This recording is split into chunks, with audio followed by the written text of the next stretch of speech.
Lanjutan cerita sebelumnya. Bab 15. Namun, pintunya tetap tidak terbuka setelah didobrak. Budi melambaikan tangannya sambil berkata, "Jangan dobrak lagi, sudah ditahan dari dalam. Panjat dinding saja." Keempat bawahan itu pun berhenti mendobrak.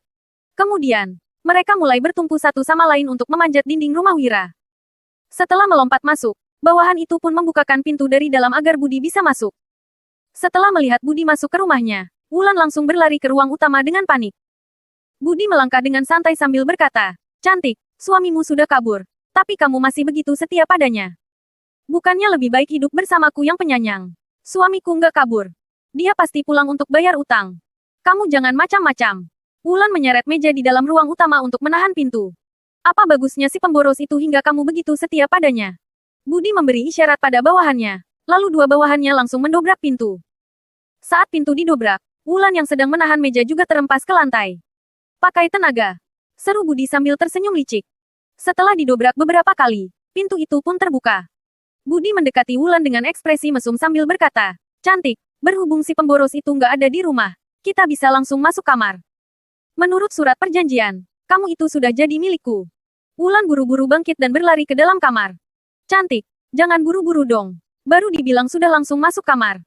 Budi tersenyum licik, lalu membuka tirai menuju kamar tidur. Shoot! Sebuah gunting tiba-tiba melesat ke arah Budi. Dia langsung ketakutan dan buru-buru mundur. Baru saja dia mundur beberapa langkah, sebilah pisau dapur menebas ke arahnya lagi. Wulan menyerbu keluar dari kamar dengan memegang sebuah gunting dan sebilah pisau dapur. Dia tidak akan membiarkan siapapun menyentuhnya selain suaminya. Meskipun harus mati, dia juga tidak akan tunduk pada si tua bangka ini. Cepat tahan dia." Selesai memberi perintah, Budi buru-buru kabur keluar. Seorang bawahan melambaikan tongkatnya, lalu pisau dapur dan gunting di tangan Wulan langsung jatuh ke lantai. Kedua bawahan lainnya segera memungut senjata itu. Wulan yang sudah kehilangan senjatanya pun perlahan-lahan mundur sambil menggenggam pergelangan tangannya. Budi menyeka keringat dinginnya dengan kesal. Tadi, dia hanya menggoda Wulan. Sebenarnya, ada tokoh besar yang sudah menginginkan Wulan. Jadi, Budi juga tidak bisa menodainya. Namun, Budi sudah murka begitu mengalami peristiwa mengerikan seperti tadi. Dia pun kehilangan akal sehatnya dan berteriak, "Tahan dia!" Empat bawahan Budi langsung mengepung Wulan. "Aku lebih rela mati daripada dilecehkanmu." Wulan menguatkan niatnya, lalu membenturkan kepalanya ke dinding. Tiba-tiba, belasan warga dusun menyerbu masuk dengan memegang tongkat kayu. Mereka semua adalah warga dusun Darmadi.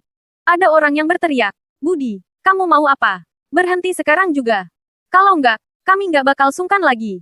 Wulan pun menghentikan tindakannya. Dia mengenal orang-orang ini. Herman dan Hamid adalah adik paman Hasan. Sementara Sofyan, Said dan Surya adalah kakak-kakak Sony. Sisanya adalah kerabat Wira yang lainnya. Budi melirik para warga dusun itu, lalu mengikat kembali ikat pinggangnya dan mengeluarkan surat pinjaman. "Aku datang buat tagih utang. Buat apa kalian kemari? Awas aku jebloskan kalian ke penjara pengadilan daerah." Setelah mendengar ucapan Budi, ekspresi beberapa warga dusun langsung berubah drastis. Rakyat biasa paling takut pada pemerintah. Bagi mereka, yang paling bagus adalah tidak perlu berhubungan dengan orang-orang pemerintah. Namun, kepala desa adalah penghubung warga desa dengan pemerintah. Begitu ada warga desa yang tidak bisa membayar pajak, Budi akan langsung menyuruh orang menjebloskan mereka ke penjara pengadilan daerah. "Budi, memangnya kamu kira kamu itu pemimpin kabupaten? Seenaknya saja mau tangkap orang."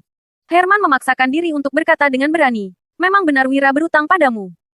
Tapi kakakku sudah pergi menemani Wira menjual ikan. Kalau mereka pulang, utangnya sudah bisa dibayar." Semalam, Hasan menemui Herman dan menyuruhnya untuk lebih memperhatikan rumah Wira karena takut Budi datang berbuat onar. Hasan juga bilang kalau Wira adalah orang baik. "Benar," sahut Surya. "Semalam, Sony membawa pulang 2 ekor ikan. Sebelum pergi ke ibu kota provinsi tadi pagi, dia juga mengingatkan Surya untuk mencegah orang yang datang menagih utang ke rumah Wira untuk berbuat onar. Dengan begitu, mereka pasti bisa terus makan ikan ke depannya. Beraninya kalian membantahku. Awas aku naikkan pajak kalian di musim panen tahun depan," ujar Budi dengan kesal. Biasanya, pajak panen yang harus dibayar penduduk desa ditentukan oleh kepala desa. Pajak itu dibayar dalam bentuk memberikan sebagian hasil panen mereka. Kepala desa akan membayar jumlah yang ditentukan kepada pemerintah, lalu menyimpan kelebihannya sendiri atau dibagi-bagikan kepada pejabat kecil lainnya. Jadi, ancaman ini sangat berguna bagi warga desa. Naikkan pajak. Dasar bajingan gak manusiawi. Asal sudah waktunya bayar pajak panen, kamu selalu hanya mengambil sedikit hasil panen warga dusun Silali, tapi malah mengambil banyak hasil panen warga dusun Darmadi. Kalau kamu berani naikkan pajaknya tinggi-tinggi, kami nggak bakal bayar pajak. Kami bakal lapor ke pemimpin kabupaten. Warga desa sudah sepenuhnya marah. Budi mengerutkan keningnya. Dia hanya mengatakan hal itu untuk menakut-nakuti mereka. Tetapi mereka malah percaya. Sudahlah, ribut apa sih? Tiba-tiba, Agus berjalan mendekat dan menegur warga desa. Nggak mau bayar pajak. Kalian mau memberontak? Ya. Menurut kalian, pemimpin kabupaten bakal percaya omongan kalian atau omongan Pak Budi yang bantu dia terima hasil panen? Para warga menunduk. Amarah dalam hati mereka sudah berkurang begitu mendengar ucapan Agus. Herman berkata lagi dengan berani. Tapi kami juga nggak bisa pergi sekarang. Kakakku dan Wira sedang pergi jual ikan. Asal mereka pulang, utangnya sudah bisa dibayar. Apa kamu nggak bisa hitung? Kamu nggak tahu berapa banyak ikan yang harus dijual untuk mendapatkan 40.000 gabak. Agus menatap Herman, lalu berkata dengan meremehkan, harga ikan kecil cuma 10 gabak per setengah kilo, sedangkan ikan besar cuma 16 gabak per setengah kilo. Dari ikan yang didapatkan Wira kemarin, ikan besar paling cuma ada 100 kilo, sedangkan ikan kecil cuma 50 kilo. Jadi, dia paling banyak juga cuma bisa hasilkan 14.000 gabak. Belum lagi harus bayar pajak ke pemerintah 10% dan ke bos ikan 20%. Uang yang tersisa nggak bakal sampai 10.000 gabak. Itu masih belum sampai seperempat utangnya. Wajah Herman langsung memucat. Kalau uang yang didapatkan Wira belum mencapai 10.000 gabak, Wira tidak mungkin bisa membayar utang 40.000 gabak. Wulan pun berkata, meskipun uang penjualan ikan nggak cukup, aku sudah berikan sebuah gelang giok yang harganya 20.000 gabak untuk digadaikan. Kalau dia pinjam uang sama kakakku lagi, kita sudah punya cukup uang untuk bayar utang. Warga desa mengangguk. Saat pernikahan mereka, ada juga keluarga Wulan yang datang. Mereka memakai baju sutra yang bagus serta menaiki kereta kuda yang cantik dan besar. Agus berkata sambil mengelus-elus janggutnya, apa kalian tahu aturan penggadaian? Giok cuman bisa digadaikan setengah harga. Jadi, giok seharga 20.000 gabak juga cuman bisa digadaikan seharga 10.000 gabak. Keluargamu memang kaya, tapi nggak ada gunanya Wira pergi. Keluarga Linardito mau kamu kembali. Mana mungkin mereka melewatkan kesempatan ini? Setelah mendengar ucapan Agus, Wulan langsung tertunduk ke lantai. Situasinya mungkin memang seperti apa yang dikatakan Agus. Kakak Wulan pasti memilih menghabiskan lebih banyak uang untuk menebusnya kembali daripada meminjamkan uang pada Wira untuk membayar utang. Setelah melihat situasi Wulan, para penduduk desa pun merasa kasihan terhadapnya. Jika Wira tidak bisa membayar utang, sepasang suami istri ini harus menjadi budak Budi. Bubarlah. Wira nggak mungkin bisa bayar utang.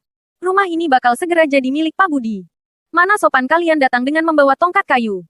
Agus mengibaskan tangannya untuk mengusir warga desa. Kemudian, dia tersenyum dan mengangguk pada Budi. Sebagai penguasa tertinggi Dusun Darmadi, dia harus memiliki hubungan yang baik dengan kepala desa. Dengan begitu, pajak panen yang mereka serahkan bisa menjadi lebih sedikit. Saat pejabat kecil punya masalah, penguasa tertinggi dusun akan menolong mereka bahkan bila harus menggertak orang dusunnya. Lagi pula, Agus juga merasa tidak senang terhadap Wira gara-gara insiden ikan kemarin. Kepala dusun kalian juga sudah bilang kalau Wira nggak mungkin bisa bayar utang. Cepat pergi! Teriak Budi pada warga dusun. Dengan bantuan Agus, Budi pun menjadi sombong kembali. Yang harus pergi itu kamu. Wira masuk ke dalam rumahnya dengan murka. Bersambung.